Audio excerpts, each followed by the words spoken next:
Welcome everyone to another episode of Parvez's Trade. My name is Parvez Khan, and I will talk to you about global economics, and we'll get back to where what we're talking about in the last episode, which was Forex and crypto, I believe. And we stopped at the topic of comparing the Forex market versus the crypto market versus this new emerging BRICS currency financial system and where the future is headed.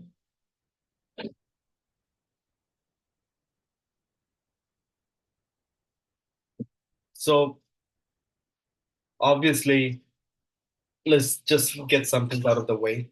In the last episode, we talked about the basics, the history of the Forex fiat currencies, how it was backed by gold. It's not backed by gold anymore. The history of Bitcoin, how it started as an inspirational project to create a independent peer-to-peer system of finance that's not controlled by the financial institutions, by banks or any government. And now we have the BRICS, which is basically a way for the developing countries, the global south, the global east, to basically move away from the hegemony of the Western banking institutions, Western financial control mechanisms, sanctions. And so each of these different currencies or finance mechanisms have different objectives. So the fiat currencies of the developed world, let's say them. So you have the fiat currencies, US dollar, and the currencies of the other developed worlds, the G7 mainly. And with they were popular and they were well established after the Second World War. The Bretton Woods system, they were backed, US dollar was backed by gold, and the other currencies were backed, linked to the US dollar. So they were all linked to gold in directly or indirectly. But when 1971, Nixon took US dollar off the gold standard temporarily, as he said. When that happened, obviously it became a floating currency, not backed by anything except the force of the government. And funny enough, since 1971, so the Second World War ended in the mid 1940s. And then from the mid 1940s until 1971, you didn't have too many wars around the world, funny enough. And since 1971, since US dollar became a fiat currency not backed by any gold, there have been multiple wars, too many. And is that a coincidence? I don't think so. Maybe it is. I don't know. But I believe the moment USA realized that their dollar is not backed by gold, that it's a fiat currency enforced by the force of the government, they need to project military strength more aggressively around the world. And I think that's what led to all these wars since 1971. I mean, yes, the Vietnam War started in the end of 1960s. That was one of the reasons USA took the dollar of the gold standard to finance that war. But it's not a coincidence that the moment it became US dollar linked to gold was broken in 1971, that it became a fiat currency. And all of a sudden, you have all these wars because USA can just finance endless deficits in their budget, right? That's not a coincidence. So that was the objective of the fiat currency. It didn't start off as a fiat, it started off as something backed by gold, but then it moved into fiat so that they could finance all these wars and finance all this welfare spending. And so that's where the fiat currency is right now. And the welfare spending, the war spending is getting out of control. So the future of fiat currencies it's not looking bright. It's gonna end pretty soon, obviously. That's just obvious here. And so then you have the cryptos. Crypto was created basically to be independent, to not be controlled by any banking institution, by any government, to have your money independent and to be able to send it anywhere around the world. And I think that's one part of crypto that a lot of people don't understand. So if you're trying to move $1 million from one country to another, it's very, very hard. You'll get flagged. You'll have to call your bank to unfreeze your account. Your transaction will be flagged more likely than not. It'll take 5 to 6 days, and it's very hard to move significant amount of money around the world. Capital flows are very controlled in the fiat currency mechanism, especially right now, because people are very on their edge. They're not sure where to keep their money. So capital flows are happening from outside the. People are trying to take money out of the Western world, to put it simply. So these capital flow controls are now becoming more and more stringent, and so it's even harder now to move a significant amount of money out of the Western world. And so that's where cryptos come in. If you want to move $1 million worth of Bitcoin, takes less than a few minutes. It'll take a few seconds. So if you're so crypto, the objective of crypto was not to challenge the fiat, but to have a financing mechanism that's independent of any banking, of any government, and your finances are basically secure and safe, and you can move money very easily, significant amount of money. And so the objective of crypto, Bitcoin, was that then all these meme coin projects started because people just wanted to make money off the hype of crypto, and that's where all this garbage came from, these meme coins. Some of the other cryptos are good, don't get me wrong. Bitcoin's good. There's Ethereum, Solana, they have their own project objectives, which are good. Bitcoin is good to store your asset value, to make some large scale transaction, like to buy an apartment, to buy big value assets. Bitcoin is good. Or just to store your asset worth, value worth, Bitcoin is good. The Dogecoin is very liquid. It can be used to make smaller transactions, even though it's very volatile. Then Ethereum, Solana, they have their own objectives, their own projects, blockchain approved contract verification, and Solana is good for transactions and all that. So there are some cryptocurrencies that have specific objectives that can be met without the monitoring or micromanagement or control of any big institution. And this peer-to-peer verification, peer-to-peer control mechanism, financing mechanism of the cryptos is very popular, obviously.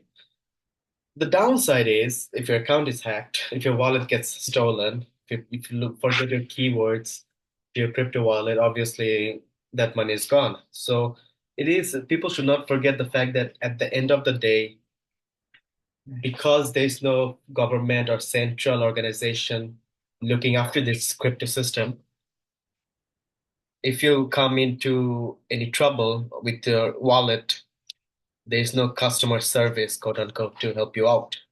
So you are basically on your own, but that's you just made that decision when you went into crypto to begin with. So that's one of the downside. And yeah, so but people are still moving more and more into cryptos to pay for things, to buy things with, to just store their value. And the future of crypto is bright, but is it going to be a rival to the fiat currencies? I don't think so. I think the the main problem, like I mentioned, that because the system of the cryptocurrencies are so independent, there's no central organization monitoring or controlling the transactions. If someone runs into an issue like the e-wallet gets stolen, there's no customer service, quote unquote, to help them out. And so if, for example, let's say you're an oil trading company and you trade oil and you want to do your transactions in Bitcoin, and let's say the Bitcoin is volatile. Let's say the Bitcoin price is not volatile. Let's say it became stable. But let's say your Bitcoin wallet got hacked and there's no customer service to help you out, compared to if you were trading that oil in US dollar denominations. If your US dollar bank account got hacked or something, you could go to customer service, go to your bank, they'll help you out. So there are certain circumstances where cryptocurrencies adoption will not be completely accepted.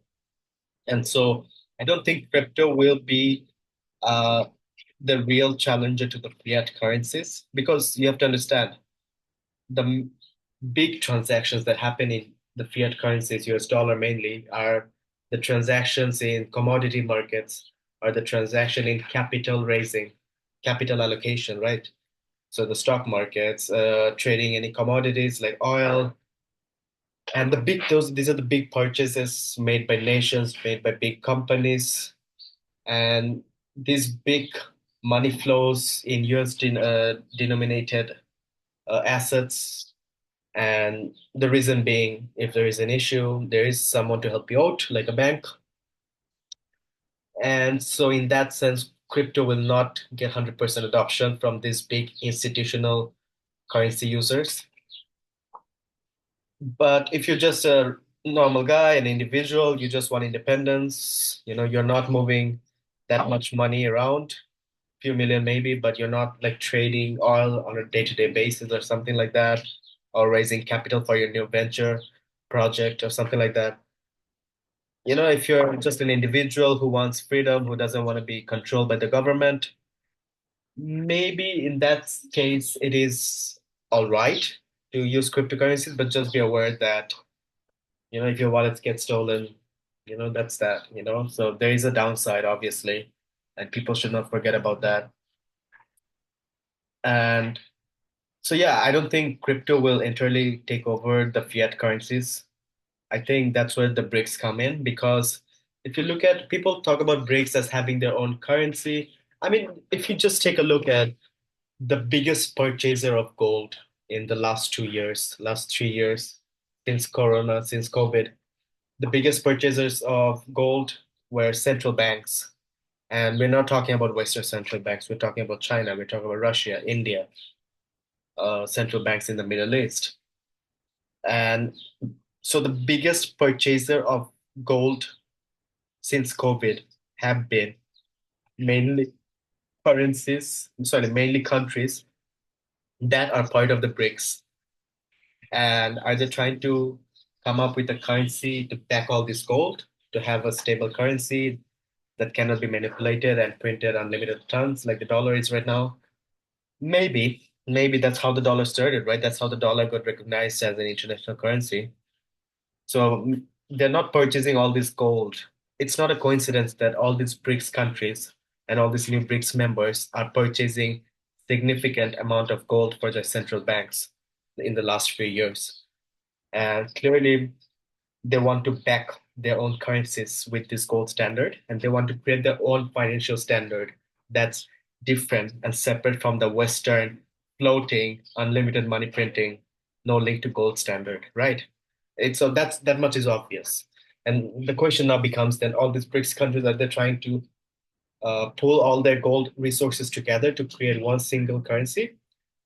I think what's going to happen is, in my opinion, what they're trying to do is they'll probably they'll probably all these BRICS countries will probably agree to create a financial institution where they're all members, where all their currencies follow a certain set of rules that's completely separate from the Western currencies, the developed G7 currencies. I think that's what they're going for. I don't think they'll create their own separate currency, individual or like one single BRICS currency. I don't think that's what's going to happen. I think what's going to happen is these BRICS countries are going to create a financial system separated from the G7, the Western system. And this system will have the rules of having a currency backed by gold. And that seems where they're going towards. And that way, they will not probably have to bow down to China's yuan. And what's more likely going to happen in that system is the yuan is going to dominate whether China wants to make it a reserve currency or not, whether China advocates for yuan's dominance in BRICS. It doesn't matter. When you have a system like the BRICS, where all the countries decide, hey, all our currencies will be backed by our gold reserves, will not print anything that's not backed by any gold, will all follow this set of standards, this set of rules, nothing fiat floating, all these, military enforced currencies, no peaceful gold and standard force currencies backed by our central bank gold reserves. And we'll have this financial institution, like the BRICS have all these financial institutions, like the World Development Bank. So we'll have these financial institutions where we can basically trade among all these BRICS members using our own currency. And in that system, what you're going to end up with is all the countries in the BRICS, because they have a trade deficit with China, it's not a coincidence. China trades more than they buy from these BRICS countries.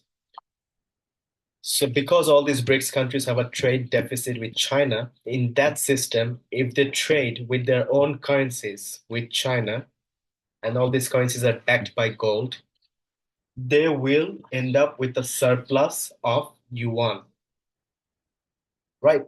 That's just obvious, right? If you're buying all these goods from China, if you're buying more goods from China than you're selling to China, you're going to need more yuan than the Chinese will need of your currency. This will increase the demand for yuan and eventually make yuan the gold standard, the dominant gold standard in that system, right?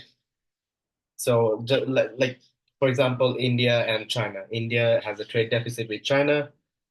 In the BRICS system, if they're following the gold standard, India will be importing more goods from China than China will be buying from India. So India will need more yuan than China will need the rupee. So in that system, because the currencies are backed by gold, India cannot manipulate and print more rupee and do some manipulation to get more export into China. No, because it's backed by gold. They'll have to do it the old-fashioned way, actually improve the manufacturing base rather than manipulating the currency to make those cheaper. So what will happen is basically India will need more yuan than what China will need in rupee. And this will create a demand for yuan. And India's central bank will be like, hey, let's just keep yuan as a reserve currency in our central bank because we clearly need it. We clearly have a deficit with China. And we clearly can't print our money because it's now backed by gold. We can't just unlimited print it to buy yuan from this open market and make our exports cheaper. I think that's the system they're going at. So in that system, China doesn't necessarily have to force these other countries to make yuan the reserve currency because they already have a deficit with China. They will have to keep yuan in their reserve. Thus, yuan will be adopted as a reserve currency. And I think this is where US is making a big mistake. They're thinking about sanctioning Chinese firms, Chinese payment processes because they're working with Russia and all that. And I think USA has more to lose. The dollar has more to lose by sanctioning China than the other way around. I mean, yes, China has $1 trillion of US bonds. Those will be frozen. China has already started selling. They sold, I think, $200 billion worth of bonds in the last 2 years or something, US bonds. So China is already in the process of dumping those US bonds. They're going to be worthless anyways when USA prints money to pay all those interests. They basically monetize their debt. Those bonds that China is holding, it's going to be worthless anyway. So China is already in the process of selling them. And once that happens, it doesn't matter whether Trump puts a tariff on China, whether Trump sanctions China using the US dollar. It doesn't matter because by that time, China will have nothing to lose. And all these BRICS currencies will basically trade with China on a yuan level and not using dollars. And I think overnight you'll see the yuan reserves in these BRICS countries in the global south go from 2-3% to significant level, 30-40%, maybe even more. I think it's not going to be gradual increase. I think it'll just be a sudden bump when China basically decides to dump all the US bonds and decides to trade with other countries in US dollars. And that's already happening. Saudi Arabia has decided to sell oil to China in yuan. And so, yeah, it's already happening. And I think people should understand what that means. Once the dollar stops being a reserve currency, the capital markets in USA will not be attractive anymore. And by that time, the capital flows to get your money out of USA will be so rigid that it'll be too late. You won't be able to get your money out of USA. So just for people to understand that that's usually how systems work. When Britain lost their empire after the Second World War, there was significant capital flow controls so that people couldn't take money out of London because people are trying to take money into the new superpower USA, and then the British pound was falling, and then they brought in these super flow controls and money flow controls, and so money could not move. Significant amount of money could not move out of London. And history doesn't repeat, but it clearly rhymes, and it will happen.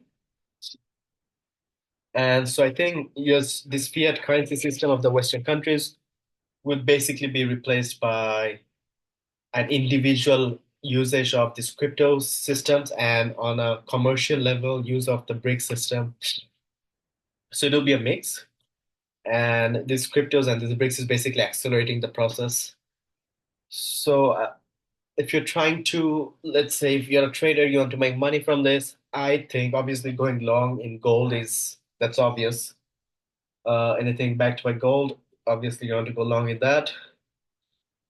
If you want to buy crypto, I mean, yeah, crypto's started to rally. It's going to rally next year as well because the new SEC chair is pro crypto. They want to put Bitcoin as part of US Treasury Reserve. I am not surprised. And so basically, yeah, sure, buy some crypto, buy some don't go to any meme coins, buy some standard cryptos, but just understand that it's going to be volatile and prices have already risen significantly in the last few weeks since the election. But if you talk about how to make money from the fiat currencies, I mean, so here's the thing. Uh, so, I mean, so will USA will the US dollar just decline without a fight? I mean, the US dollar and all these Western currencies, pound, European euro, New Zealand dollar, Australian dollar, and will all these currencies peg to the US dollar, will they just all fall together at the same rate? I don't think so. Because these Western G7 country currencies are so dependent on the US dollar because they're pegged to US dollar, and because the US economy is so much stronger than all these other Western G7 economies, I think the other G7 economies other than USA, I think those currencies will crash first, and US dollar will be the last one standing before declining completely. And yeah, it's basically, you have all this basically a group of men, group of people dying, group of people drowning in sea. The person who is the strongest of the group of people that's drowning, they'll be able to grab other people, pull them down into the water, and they'll probably be the last one to drown, So dollar is going to probably be the last one to decline. Before that, you'll have pound, European Union, the EU money, the euro, and the CAD of Canada. CAD, I think, will crash in the beginning. I think CAD will be the CAD and euro. I'm not sure. I think CAD will be the first currency to crash out of all the modern G7 economies. Australian dollar and euro could be next, and then followed by the pound, the New Zealand dollar, the yen, and then finally, I think US dollar will be the final one to decline because the US dollar, because it's pegged to all these other currencies, and all these other currencies are dependent on the US dollar through the Bretton Woods system. US dollar is not gonna just be like, hey, let me go down first, and you guys know. I think US dollar is going to use their dominant seat in the system to make sure they're the last one standing or the last one to fall. And so I think my prediction is Canadian dollar will be the first one to crash in the next few months, followed by euro, Aussie dollar, New Zealand dollar, and then followed by the pound, and then yen, and then finally USD. And I'm going in terms of the weakest economies to the strongest among the G7. So Canada, Euro, European Union, Australia, these have the weakest economies out of all the G7. And the British economy is doing a little bit better. And Japan as well. It's doing a little bit better than these other three, but they'll be the next ones to crash. And then I think US dollar will be the last one standing or the last one to crash before most of the world adopts cryptos and most of the world commercial big transactions goes through BRICS. And it'll happen in the next few years. Obviously, I don't have a magic ball. I can't give you a timeline, but if you're holding money in any currencies, I say get out of this Western. I mean, you can still keep them. Obviously, it's your choice, but I personally wouldn't hold any Canadian dollar in the next few months because, like the Canadian dollar, if you look at it has devalued significantly just in the last few weeks, and all these tariffs that are going to come in from Trump is just going to get devalued further and further. And because Canada is so dependent on the USA, it imports significantly from the USA, and it just exports mainly a bit of automobiles and a significant amount of oil. And yeah, I think what's going to happen is basically it's already happening. The European Union, UK, Canada, and all these Western countries are basically vassal states of USA. And once these tariffs come in, you'll see what I mean, because they will not be able to react because who will you go complain to? China? They don't care. So once these other Western economies get hit with these tariffs from Trump, they'll realize that the basically vassal states of the USA, they have to listen to USA. There's no other place they can go. There's no one else who can give them military protection, and they'll just have to obey by US's rules. And so their currencies will be the first one to crash, and US dollar will be the last one standing. But I think this, as much as as much as I like a lot of what Trump says, I think Trump will accelerate the process of the decline of US dollar. I don't think he'll make it any better, and I don't think he wants to. I think he has made it very clear he wants to make USA's exports cheaper, and so that means reducing the value of the dollar. But I just don't think he understands what that means. I think he doesn't understand that if you that means reducing the living standard of American citizens in the USA because, right, the living standard is directly correlated to how much work you do, how much free time you have. And if you're doing all this work to create all these products to export instead of importing cheap from China, your living standard is going to crash. So, I mean, yeah, my prediction is the US dollar is on its last leg. Trump will accelerate its final decline. But before US dollar goes down, Canadian dollar will be the first to go, and followed by the other major currencies, and then US dollar will be the last. And it will be basically replaced in the individual level by cryptos, Bitcoin, Dogecoin, Bitcoin mainly in my opinion. And on a commercial level, doing all these big commodity trades, all these big import-export trades, will be basically done using the BRICS system, using a gold-backed currency system, so that people cannot manipulate their import-exports by printing money or keeping interest rates too tight and all that. People actually have to create innovative products, cheap innovative products to increase their exports or improve their productivity to increase their GDP and make imports cheaper. And rather than what the US dollar does basically, because they basically abuse their reserve currency status to get their way around the world. And yeah, that's my prediction. And so I'll come back with another episode about this later. Probably we'll go into details about the Canadian dollar. The Canadian dollar, I urge you guys to keep a close eye on the Canadian dollar. It's already devalued significantly. It's at an all-time low, I believe, against the US dollar right now. And it's going to devalue further in the next few months. That'll mean more expensive imports from food to everything else for Canadians. The living standards will crash, higher debt levels for Canadian households, more higher interest rates for longer from the central banks, and maybe a booming Canadian stock market, but that's going to be an artificial boom, correlated to any devaluation of currency. When the currency devalues, It's called a reverse market crash. The stock market crashes, but upwards because the currency is devalued. So the shares are now worth higher of a more less devalued currency. So that's what's happening. And yeah, I will probably come back with another episode where I'll go. So I'll probably do more episodes, and in each of the future episodes, I'll probably go into first Canadian dollar and then each of the other major country forex currencies, and we'll talk about their unique characteristics. And so, yeah, for now, just keeping close eye on the Canadian dollar. I think that's the first one to crash.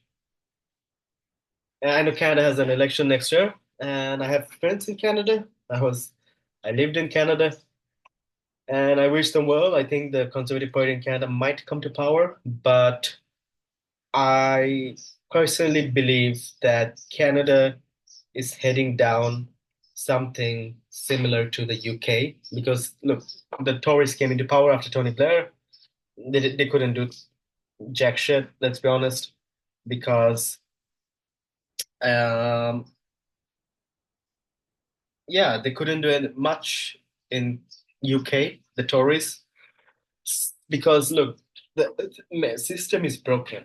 Okay, when the system is broken and it doesn't matter what policies you bring in, maybe the Tories will cut a bit of, maybe the Canadian Tories, the Canadian Conservatives will maybe they'll cut your taxes a bit, they'll cut your social welfare a bit here and there. But the fundamental issue of all this welfare spending, all these payments on an exponential, all these interest payments, ever increasing interest payments on an ever increasing debt of the Canadian government and all these welfare pension deals that are coming for the baby boomers of Canada in the next 10 years. The conservatives are not going to come to power and just get rid of those problems on day one. They'll probably cut a lot of other social welfare benefits, and they'll probably just sell the rights to the, reserves there. They'll probably sell. It'll be good for the big corporates, oil corporates, oil magnates. They can come into and get those oil rights, oil drilling rights, and all that commodity um, extraction rights.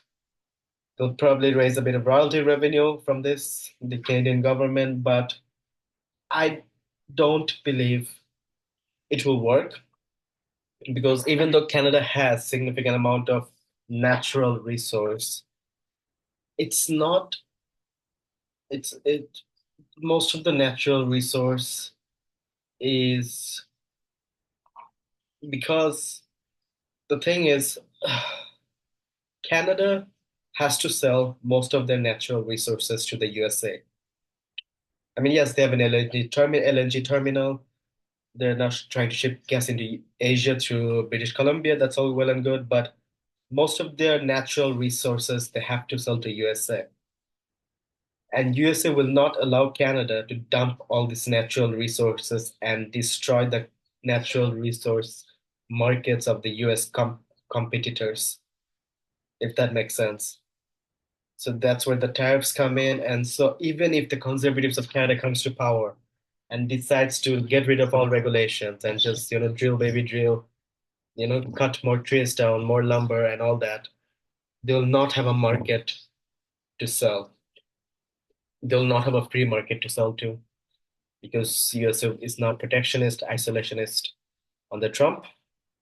So I think if Canadians are smart, they'll, I mean, sure, vote for Polyev, bring a change, but I don't think anything fundamental will change in Canada because they're not connected to the rest of the world in a easy way where the natural resources can be sold to the rest of the world. And I think that's one of the fundamental issues with Canada. They have so much natural resource, but only USA to sell it to. Obviously, USA is not going to let them dump all these natural resources and flood their markets, own markets.